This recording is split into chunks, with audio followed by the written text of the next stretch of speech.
Hey guys, we are back, and this is the low buck Hemi truck. For those of you that remember, we are working on it, and I will give you an update, show you what's going on. So really what we've been at is the transmissions mounted. We have our cross member. So we have the 545 RFE in place, and we have been plumbing the fuel system. So we are using a couple common tricks of the trade when it comes to the Hemi swap, and we did shoot some good footage, some good video. So you'll be seeing over here the stock fuel tank for the 88 D150 has been modified. We've updated the fuel pump inside the factory sending unit with one that's capable of putting out about 70 psi. You really need 58.5 for Hemi swaps. So we upgraded the fuel pump itself, left everything else pretty much stock inside the tank, and we've taken off these very brittle quick fuel disconnect fittings here. So Mike, I'll get you to come on over and you'll look at the labeling on the fuel pump assembly here. There's a return, there's a supply to the engine, and then there's a drain. We'll be capping off the drain. We no longer have a need for that. We'll be tying in the return, the supply, and then this here is the vent with a check valve. So I'll show you, keep those in mind. What we're going to be doing in here, it's pretty simple. Really all we did was update the pump inside the assembly. Everything else is bone stock for this 88 D150. We've ran brand new fuel lines just because we didn't know what the stock hard lines had in them or if they were any good. So here we have a GM part that is a Corvette fuel filter regulator. It's very common for Hemi and LS swaps. It regulates the pressure to the needed 60 pounds for the fuel injection to operate properly. So you actually have the supply line, which is this one at the bottom. This connects with a 90-degree quick disconnect onto the supply port you see there. This simply snaps on to that quick disconnect port. Then we have the return, which is the central port on the fuel filter regulator. Essentially the way it works is the fuel pump kicks on and it feeds fuel through the lower line into the fuel filter regulator. Anything in excess of the 60 pounds gets diverted right back into the fuel tank, and you get just a clean 60 pounds of fuel pressure straight to the fuel rail on the engine from the discharge right here. So we have a line that snaps in here. We actually have it made up with a male quick disconnect. It's going to come in right here and simply snap in there. We put it at a pretty convenient location. The fuel pump will be here pretty closely, but we should be able to get to it and change it if we ever need to. But that's it for a fuel system. It's very simplistic, especially on these trucks that were originally fuel injected. You just have to change the pump and run new lines if you want to. Use the filter regulator and you're all done. This is the original connector for the pump assembly. That's going to plug in just like original, and it's going to run off the same wiring coming from the front engine compartment. Nothing really special. It's very straightforward. What's the pump? I mean, the pump has what, 3 wires on it, I guess? Or the pump only has 2 wires. It's power and ground. So what you see here actually are also wires for the fuel level sending unit. They're included in that is, you know, for the gas gauge, the sending unit. This line right here is the vent line. So what this will do is you'll have a rubber hose that attaches from here to the white vent port on the sending unit. So it has built-in rollover check valve. You don't have to worry about, you know, fuel spilling out if you get in a wreck. Big thing to remember here is the 90-degree quick disconnect fuel fittings, these right here. So the fuel supply is 3/8 inch fuel quick disconnect. The return is 5/16 quick disconnect. It's the same here on the discharge and the inlet of the fuel filter regulator. So 3/8 for supply, 5/16 for return. These 90-degree fittings are absolutely critical. When you put the fuel tank in here, your fuel pump bucket will be close to right here. It'll kind of be in this area. If you don't have a 90-degree fitting, what you'll actually have is a straight quick disconnect fitting with a 90 hose in on top of that. So that fitting height would be so close, it would come into contact with this bed support or even hit the bed here. So you can't do that. You have to really get a good 90-degree fitting because it's low profile. As you can see, it's gonna look like this. It's gonna be just like this, very low profile. Anything higher than that and it's gonna hit the bed and possibly cause you fuel leaks, so you don't want to do that. Gotcha.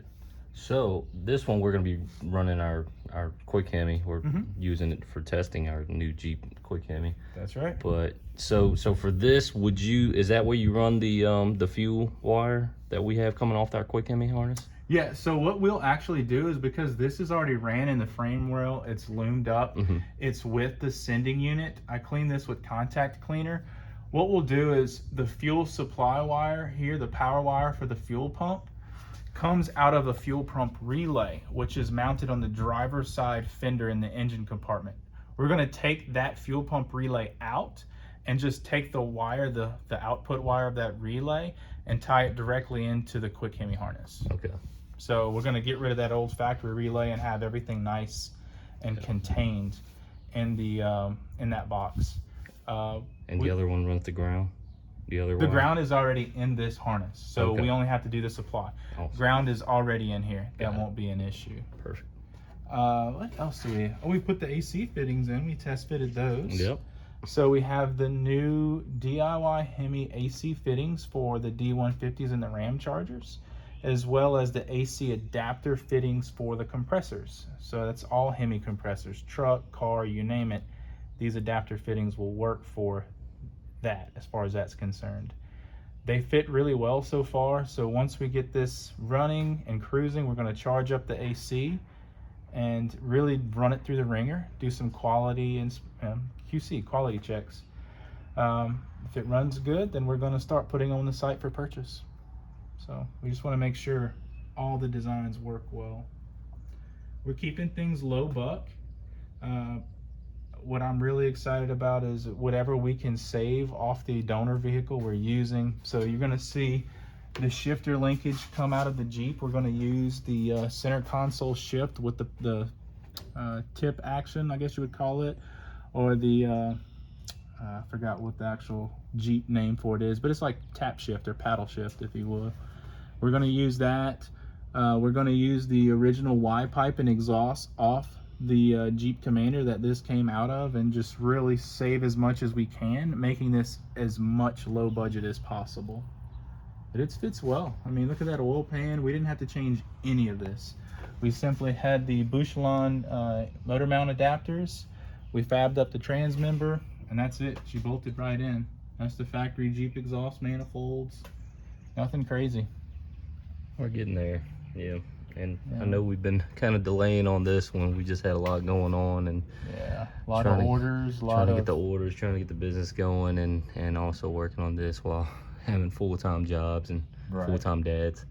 So yeah, but it's getting there. Let's talk about the future of this thing. Do we have any? We possibly have some plans on entering this in. So we are now registered for an event called the No Name Nationals. And it is a young challenge, I would say a young subscriber challenge. What I mean by that is not young in age, but maybe upcoming businesses, upcoming social media personalities. It's a way for them to get out there and spread a little bit more information about who they are. So we have decided to enter, and we need some help. We're going to decide on, are we taking the low buck Hemi truck and racing? It is a drag racing and show event in Missouri, I believe. So we could take this, or we can take the Golden 300, the Golden Eagle. Both projects. Both projects. Both unfinished. Both unfinished. Okay, so possibility of taking neither. For those of you that may have watched some of our updates in the past, we scooped up this 300C SRT8 for pretty cheap. The owner didn't know how to get it running. It does have the 6.1 in it. Really clean interior. Our idea for this, if we were to take this, would be to strip it completely and use as many lightweight saving things that we can. Basically a modern junkyard build. We'll take any of the good parts off of these police cars, lighter door panels, stiffer rear springs, anything to make this a quote-unquote junkyard drag car, and see how it'll do up there, spending almost as $0. Yeah, and we gotta get it running too. So. Yeah, so that is a possibility. So let us know if you think the 300 Golden Eagle or the low buck Hemi truck. I'm gonna pick the D150 because it's already on the lift, and that one has 2 cracked rims too. So that's true. Well, we do got some wheels. Yeah, that's true. So I think that would be pretty fun. You know, back in the day, drag racers used to mix and match parts. Like for example, sometimes they would put V6 or slant 6, sorry, torsion bars on cars for the front and stiffer leaf springs in the back to get weight transfer. All kind of little tricks. But I don't know. Choices. Yeah. Let us know what y'all think, guys. Which one? Decisions. Decisions. That would be kind of cool to wheel this thing down the track. It would. I don't know how capable it will be to get down the track. Those line sports, man. Yes, the lovely Amazon special Lion Sport. Oh, it's a GP, dude. It's a GP. What is a GP? Got power? Blake's always like, don't worry, dude. It's GP. Don't worry. It's GP. I mean, they hold air most of the time. We're gonna 235 75s. Yeah. Oh wait, the our test trucks, the Rams wheels fits on this, right? Yes. Yeah. So true. We can always. Same bolt pattern as the test truck and the full-size Durango we have here. A little bit better wheel choice in 20-inch and 17-inch wheels that they have versus these 15s. And these are they're kind of narrow. What's these are 8-inch wide. See if you can find a date on those wheels. But I think that made in Thailand. Let's see what we got. This is probably before they started dating the wheels. Or probably they don't want to date them. That could be the case. Let's see. Let me look on the inside, see if I see a date oval. It's gotta have one in the front, right? I thought they had to have dates to be able to be sold in the U.S. This is scary. Yeah. I have no idea how old these are. It is a mud and snow tire. Mud and snow? M&S, yeah. Oh, wait. There's no dates on these guys. No, I don't see. I almost thought, okay, this could be the date, but it's not. There's no way that it was made in the 61st week of 2021 because there aren't 61 weeks in a year. They feel still pretty pliable, so I mean, I don't know. I'd be kind of scared to bring it down a track. These things would fly apart on the track. That wouldn't be good. I'm pretty sure they would. I mean, I value your life more than that. Appreciate that. All right, guys. Well, let us know. That was a quick update, but we got to get back on this D150, and we know that. So. Yep. Appreciate everybody being patient. So maybe we should just junk this one and get the 300. What do y'all think? 300 would be pretty quick, I think. It'd be quick, but it wouldn't be as cool as this thing, honestly. Just from a project perspective. Trucks are way cooler. Yeah. All right, guys. Until next time. Later. Later.